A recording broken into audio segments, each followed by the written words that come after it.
Friends, ಚಶು Maurya Kannada ಬ್ಲಾಗ್ನ subscribe ಮಾಡಿ. Please support ಮಾಡಿ. ನನ್ನ ಡಯಟ್ಗೆ ಹೋಮ್ ಹೆಲ್ತಿ ಫುಡ್ ಡಯಟ್ಗೋಸ್ಕರ ನಾನು ಏನೇನೆಲ್ಲ ಡಯಟ್ನ ಫಾಲೋ ಮಾಡ್ತಾ ಇದ್ದೀನಿ ಅದನ್ನು ನಿಮಗೆ ಕೆಲವು ರೆಸಿಪಿನ ಶೇರ್ ಮಾಡ್ತಾ ಇದ್ದೀನಿ.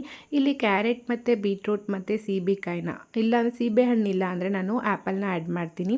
ಒಂದೊಂದು ಸಲ ಒಂದೊಂದು ಥರ ನಾನು ABC ಜ್ಯೂಸನ್ನ ಮಾಡ್ಕೊತೀನಿ. ಕ್ಯಾರೆಟ್ ಮತ್ತು ಬೀಟ್ರೂಟ್ ಮತ್ತು ಸೀಬೆಕಾಯಿನ ತೊಗೊಂಡು ಈ ರೀತಿಯಾಗಿ ಕಟ್ ಮಾಡಿ ಜ್ಯೂಸ್ ಮಾಡ್ಕೊಳ್ಳಿ. ನೆಕ್ಸ್ಟ್ ಇನ್ನೊಂದು ರೆಸಿಪಿ ಮತ್ತು ನವಣೆ ಅಕ್ಕಿ ಮತ್ತು ಸಾಮೆ ಮಿಲೆಟ್ಸ್, 2 ರೀತಿ ಮಿಲೆಟ್ಸ್ನ ನಾನು ಅರ್ಧ kg ತೊಗೊಂಡಿದ್ದೀನಿ. 2 ಮಿಲೆಟ್ಸ್ನೂ ಮಿಕ್ಸ್ ಮಾಡಿ ಇಟ್ಕೊತಾ ಇದ್ದೀನಿ. ಎರಡನ್ನೂ ರೈಸ್ ಮಾಡೋದ್ರಿಂದ ತುಂಬಾ ಚೆನ್ನಾಗಿರುತ್ತೆ. ನೀವು ಮಾಮೂಲಿ ವೈಟ್ ರೈಸ್ ತಿನ್ನೋದಕ್ಕಿಂತ ಈ ರೀತಿ ಅಕ್ಕಿಲಿ ಈ ಥರ ಮಿಲೆಟ್ಸಲ್ಲಿ ಯೂಸ್ ಮಾಡಿ ನೀವು ತಿಂದರೆ ಅನ್ನನೇ ಮರ್ತು ಬಿಡ್ತೀರಾ, ಅಷ್ಟು ಟೇಸ್ಟಿಯಾಗಿರುತ್ತೆ. ಈ ರೀತಿಯಾಗಿ ಎರಡನ್ನೂ ಮಿಕ್ಸ್ ಮಾಡಿ ಇಟ್ಕೊತಾ ಇದ್ದೀನಿ. ಇವಾಗ ಅದನ್ನು ರೈಸ್ ಮಾಡೋಕ್ಕೋಸ್ಕರ 1/2 ಕಪ್ ನಾನು ಇದನ್ನು ತೊಗೊಂಡು ಚೆನ್ನಾಗಿ 3-4 ಸಲ ತೊಳ್ಕೊಬೇಕು. ತೊಳ್ಕೊಂಡ್ಮೇಲೆ ನೋಡಿ, ಇಷ್ಟು 1/2 ಕಪ್ಗೆ 1 ಲೋಟ ನೀರು ಹಾಕಿದ್ರೆ ಸಾಕು. 3 ವಿಷಲ್ ಬರೆಸಿ. 3 ವಿಷಲ್ ಬರೆಸಿದ್ರೆ ಇಷ್ಟು ನೀಟಾಗಿ ನೀವು ಮಾಮೂಲಿ ರೈಸ್ ತಿನ್ನೋದಕ್ಕಿಂತ ಅಷ್ಟು ಚೆನ್ನಾಗಾಗುತ್ತೆ, ಅಷ್ಟು ಟೇಸ್ಟಿಯಾಗಿರುತ್ತೆ, ತುಂಬಾ ಚೆನ್ನಾಗಿರುತ್ತೆ. ಒಂದು ಸಲ ಟ್ರೈ ಮಾಡಿ. ನನ್ನ ಡಯಟ್ಗೆ ಮಧ್ಯಾಹ್ನ ನಾನು ರೈಸ್ ಬದಲು ಇದನ್ನೇ ಯೂಸ್ ಮಾಡೋದು.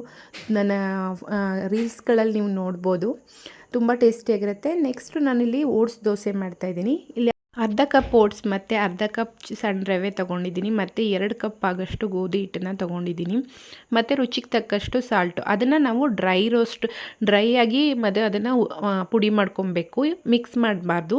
ನೆಕ್ಸ್ಟು ದೋಸೆ ಹಿಟ್ಟಿಗೆ ಎಷ್ಟು ಹದ ಬೇಕು ಅಷ್ಟು ನೀರನ್ನ ಹಾಕಿ ಚೆನ್ನಾಗಿ ಅದನ್ನು ಗ್ರೈಂಡ್ ಮಾಡ್ಕೋಬೇಕಾಗುತ್ತೆ. ನೋಡಿ, ಈ ರೀತಿ ದೋಸೆ ಹಿಟ್ಟು ಅದಕ್ಕೆ ಬರಬೇಕು. ಆ ರೀತಿ ಅದನ್ನು ಗ್ರೈಂಡ್ ಮಾಡಿಕೊಂಡು ನೆಕ್ಸ್ಟ್ ಅದಕ್ಕೆ ಓಂಕಾಳು ಮತ್ತು ಸ್ವಲ್ಪ ಅಜ್ವಾನ ಹಾಕ್ಕೊತಾ ಇದ್ದೀನಿ ಮತ್ತು 1 ಕ್ಯಾರೆಟ್ನ ತುರಿದು ಹಾಕ್ಕೊತಾ ಇದ್ದೀನಿ. ಪಾಲಕ್ ಸೊಪ್ಪು, ಸಾಂಬಾರು ಸೊಪ್ಪು ಮತ್ತು ಕರಿಬೇವಿನ ಸೊಪ್ಪು ಇಷ್ಟನ್ನು ಸಣ್ಣದಾಗಿ ಕಟ್ ಮಾಡಿ ಚೆನ್ನಾಗಿ ತೊಳೆದು ಅದನ್ನು ದೋಸೆ ಹಿಟ್ಟಿಗೆ ಹಾಕ್ಕೊತಾ ಇದ್ದೀನಿ ಮತ್ತು ರುಚಿಗೆ ತಕ್ಕಷ್ಟು ಸಾಲ್ಟು ಇಷ್ಟನ್ನು ಹಾಕಿ ಚೆನ್ನಾಗಿ ಮಿಕ್ಸ್ ಮಾಡಿ ಒಂದು 10 ನಿಮಿಷ ಬಿಡಿ.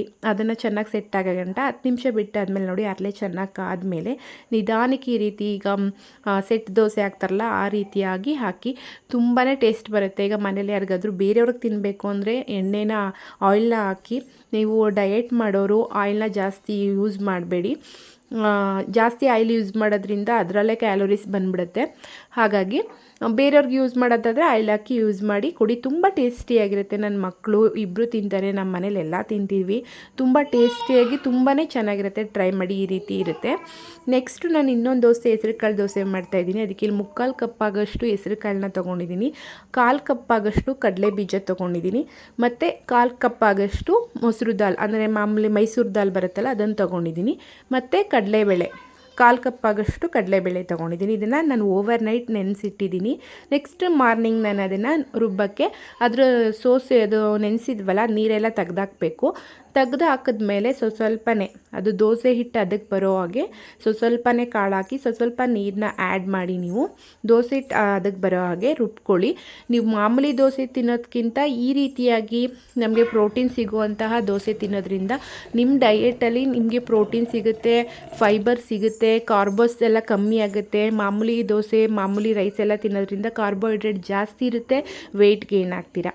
ನೆಕ್ಸ್ಟ್ ಈ ದೋಸೆ ಹಿಟ್ಟು ರುಬ್ಬಾದ್ಮೇಲೆ ರುಚಿಗೆ ತಕ್ಕಷ್ಟು ಸಾಲ್ಟ್ನ ಹಾಕಿ ಇದನ್ನು ಅಷ್ಟೇ ಒಂದು 10 ನಿಮಿಷ ಬಿಟ್ಟು ನೋಡಿ.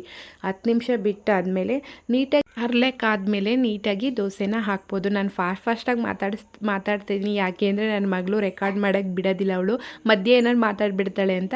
ನೆಕ್ಸ್ಟ್ ದೋಸೆ ನೋಡಿ, ಆಯಿಲ್ನ ಹಾಕಬೇಡಿ. ಬೇರೆಯವ್ರಿಗಾದರೆ ಆಯಿಲು, ತುಪ್ಪ, ಬೆಣ್ಣೆ ಹಾಕ್ಕೊಡಿ. ನಿಮಗೆ ಡಯಟ್ ಮಾಡೋರಿಗೆ ಆಯಿಲ್ನ ಹಾಕ್ಕೊಳ್ದು ಈ ರೀತಿಯಾಗಿರುತ್ತೆ. ಸೈಡ್ಗೆ ನಾನಿಲ್ಲಿ ಪಾಲಕ್ ಸೊಪ್ಪು ಮತ್ತು ಮೊಟ್ಟೆ ಹಾಕಿ ಉಗುರಿ ಮಾಡ್ಕೊಂಡಿದ್ದೀನಿ. ಹೆಸರು ಕಾಳು ದೋಸೆ.